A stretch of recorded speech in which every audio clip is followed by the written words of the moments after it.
안녕하세요. 불어하다가 질투받다. 강남비율 성형외과. 오늘 할 거는 이거. 오늘은 안검하수에 대해서 질문 드릴 건데요. 안검하수는 눈꺼풀이 내려왔다는 뜻입니다. 그런데 안검하수와 졸린 눈에 대해서 많이 물어보시는데요. 검은 자위가 있으면 이 동공 근처를 몇 미리 가리느냐에 따라서 안검하수라는 건 사실은 의료보험이 적용되는 질병이라고 생각하시면 돼요. 그런데 졸린 눈은 그와 다르게 좀 더 비슷한 질병이긴 한데 비슷해요. 비슷한데 이거는 좀 더 미용적인 모양에 가깝다고 생각하시면 돼요. 그래서 안검하수란 용어를 사용하면 어떨 때에는 많이 졸리다 라고 말하기도 하고요. 또는 어떤 경우에는 나이가 들거나 그래서 기능적 문제가 심하다, 문제가 있다, 이런 때 보통 안검하수랑 용어를 쓰게 되고, 졸린 눈은 좀 더 미용적 문제에 포커스를 둔 비슷한 질환이 됩니다. 졸린 눈은 실제로는 이런 특징을 가집니다. 세로로 눈을 뜨는데 내가 원하는 것보다 못 뜬다. 그러면 이거는 졸린 눈은 맞죠. 하지만 시야를 보는데 가리지 않는다. 그러면 안검하수는 아닌 거죠. 그런데 노인성 안검하수처럼 이게 시간이 지나서 내려왔다. 그래서 이게 기능적으로 잘 안 보인다. 그럼 안검하수는 맞거든요. 그런데 이게 나이가 들었으니까 이거 졸린 눈으로 보느냐? 아니죠. 이건 그냥 피부가 처진 거죠. 그래서 이 둘은 되게 비슷하지만 되게 다른 여러 가지 의미를 갖고 있습니다.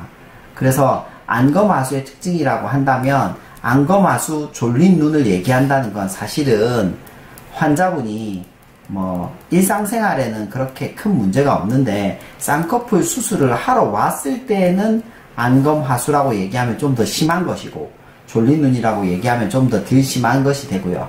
근데 그게 6세 이하의 유아에서, 어린이에게서 왔을 때는 눈이 안 떠진다 그러면 시력이 약해지거든요. 그래서 약시가 올 수 있기 때문에 큰 문제가 되지만, 그걸 지나서 졸린 눈이 왔을 때는 사실 그렇게 큰 문제가 되지 않아요. 그래서 요런 기능적, 미용적 여러 가지 특징들을 갖고 있다는 걸 아셨으면 좋겠어요. 안검하수 수술은 기본적으로 안검하수 수술 자체가, 안검하수나 졸린 눈 수술이 있다고 쳐요. 졸린 눈 수술이 있는데 이게 기본적으로 쌍꺼풀 수술과 일맥상통해요. 물론 다른 수술들도 있어요. 있는데 무쌍 쌍꺼풀이 기타 등등 여러 가지가 있는데 쌍꺼풀에 절개와 비절개가 있어요. 뗄 수도 있고, 사실은 비절개란 말은 틀린 말이에요. 원래는 최소절개가 맞는 말이에요. 근데 보통 비절개를 그냥 많이 쓰니까 비절개라고 하는데, 쌍꺼풀이 있으면 이렇게 피부를 잘라내느냐, 아니면 여기에 점을 몇 개 찍어서 실을 묶어주느냐로 절개와 비절개를 나누게 되거든요.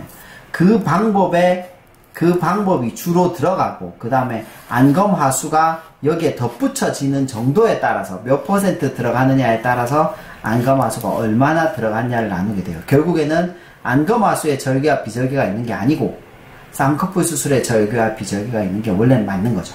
하지만 절개, 쌍꺼풀 수술, 거기다가 졸린 눈 수술, 비절개, 눈매 교정, 졸린 눈 수술, 이런 식으로 얘기하게 됩니다.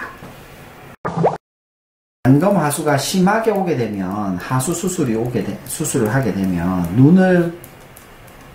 눈 뜨고 잘 수 있어요. 그래서 그런 거는 수술 정도에 따라서 그 병원마다 어떻게 케어하는지가 다 정해져 있게 돼요. 이런 부분에서 안구 건조에 대해서 충분히 케어가 필요하고요. 그 다음에 안검하수 수술은 항상 재수술을 할 수 있는 수술이니까 거기에 대해서도 충분한 경험을 가지고 재수술 예측을 빨리 해서 재수술을 해주는 것이 좋기 때문에 이런 거에는 환자분에게 가장 좋은 선택을 해줄 수 있는 전문의를 찾아서 수술하기를 바랍니다. 네, 좋은 답변 감사드립니다. 감사합니다. 끝까지 시청해주셔서 감사합니다. 좋아요와 구독, 알림 부탁드립니다.